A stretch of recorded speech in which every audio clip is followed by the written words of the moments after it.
there, guys. What's up? It's me, Josh, again. I'm here to review Joker, starring Joaquin Phoenix, and it's directed by Todd Phillips. This is a movie that I have been anticipating for the longest time. Going back to 2008's The Dark Knight, I even had a Joker fan script in my mind that I've always wanted to display, put out, whatever. I was naive. I was obsessed. I love Batman. I love the world of Gotham City. So when I heard that this project was going to be executed, I was completely on board and very curious as how and which take of the Joker they're going to portray. Like, what is going to be on screen? What is the audience going to see? Is this movie going to be shocking? Is this movie going to be PG-13? Is this going to be part of the DCEU? It is kind of all of those. It is definitely shocking, and it's definitely a movie that you have ingrained in your brain once you leave the theater.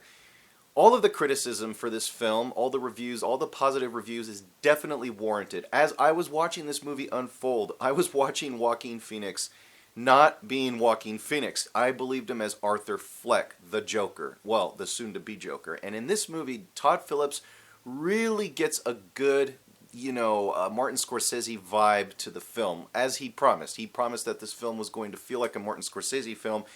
But a lot of this movie is inspired from Taxi Driver, King of Comedy, all that. But The Man Who Laughs is a classic film. It's a silent film that this movie did sort of have some influence for this film, for at least Todd Phillips. And he always tried to stress that at film festivals because a lot of folks seem to be saying a lot of, Taxi Driver, King of Comedy. Well, he was also trying to stress that, yes, but I was also inspired by The Man Who Laughs. Something haunting and something beautiful came from that film that he wanted to bleed into this movie. No pun intended. There's a lot of blood. There's a lot of violence.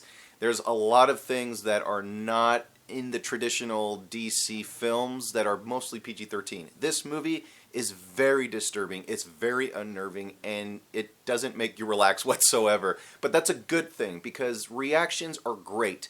Don't think of this feeling that of all this uncomfortableness makes a bad film. It's not. It's a great film. It's an outstanding picture, and I can totally see Joaquin Phoenix walking with a gold Oscar statue in next year's Oscars because of this movie. This movie has so much going for it. Now, I don't want to spoil this movie because this is a very anticipated film. With all the controversy that's surrounding this movie, does it really warrant it? It's very debatable. But at the same time, this movie does acknowledge something that I was hoping for, and in my podcast, I did acknowledge that I wanted something, at least from this movie, to raise. And they did raise some sort of awareness, at least for me.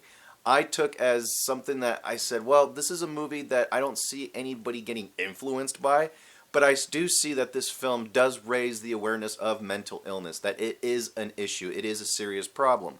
A lot of people, including myself, know people that have those issues, that have mental illness, that do suffer from those things.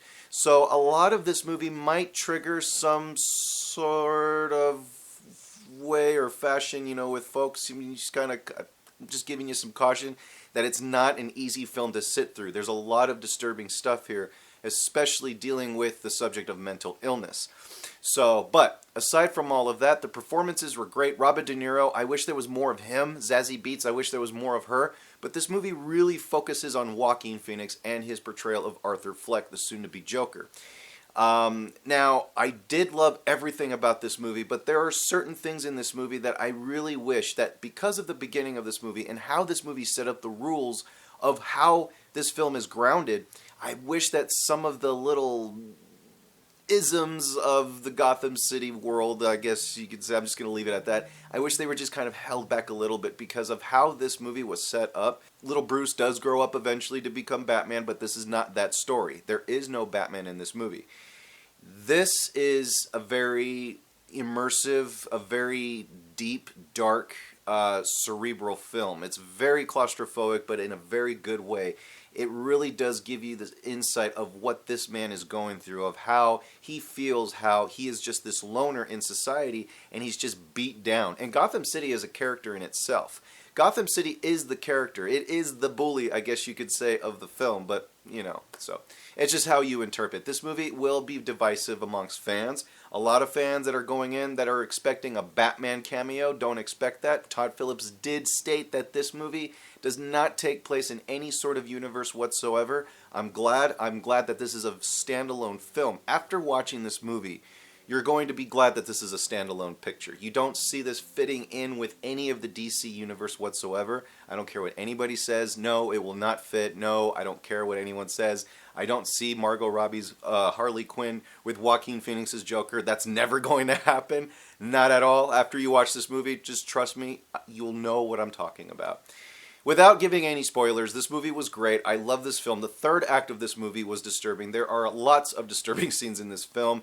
There's just so much happening that there's a lot to intake. I just came from watching this movie, so ask any critic how you feel about after watching this movie. It's a lot to take in, but I'm just giving you my initial reaction review. I will give a spoiler review this weekend once this movie is released, once the majority of the population have seen this film, so we can discuss and debate about this movie. I'm going to give Joker a 5 out of 5. I absolutely loved this film. This is one of the best films of the year for me.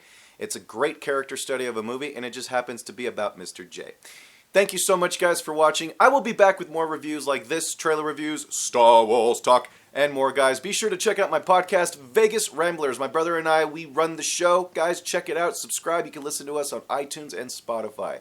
Thank you so much once again. But until then, I'm out. Peace.